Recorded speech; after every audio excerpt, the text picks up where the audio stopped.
She was always a thorn in my side, to be very honest. She was very difficult, very meddlesome, very controlling, and I never liked her. I would prefer to call her a monster. I'm just glad that she's put away and she can't do harm to anybody else.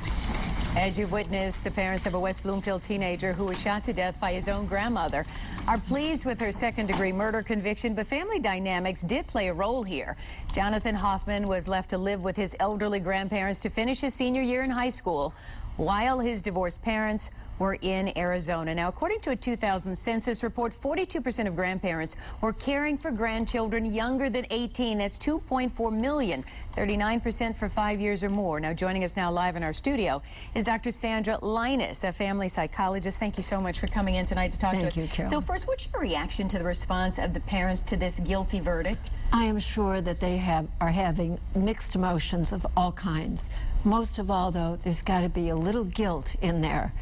And anger is a mask for guilt.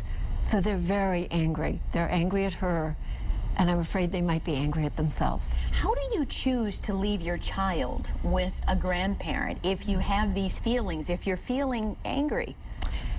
I don't know if they remembered what their childhood was like. What they knew was they were desperate. They needed to have him stay because he wanted to stay. And they trusted the mother. The problem was that they forgot perhaps what she was like with them when they were teenagers. Now, Sandra Layne, 75, her husband, 87. Is that too old to take care of a teenager, especially a teenager with drug problems? She talked about him being on K2. She talked about her being afraid of him. Right. She was a teacher originally, so she has some background.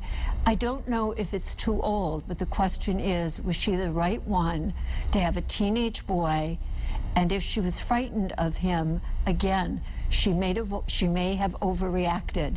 I'm not sure. In retrospect, she was a good choice. I don't think it's age. I think it's who you choose. At what point do you raise the red flag and say, I cannot do this, this young man has to go back home? Or when do you reach out to authorities for help? I think you look for moodiness, you look for ups and downs, you look for a child whose anger is irrational. You look for someone who is very frightened and handles it by accusing you. And then you have to say, can I do this? Either get help for yourself on how to handle it or find an alternative place for this child, because the most important is the child needs to be safe, even from himself. Absolutely, and I'm sure you'd say never go out and buy a gun. I think I would. Thank you so much for your time tonight. We certainly appreciate it.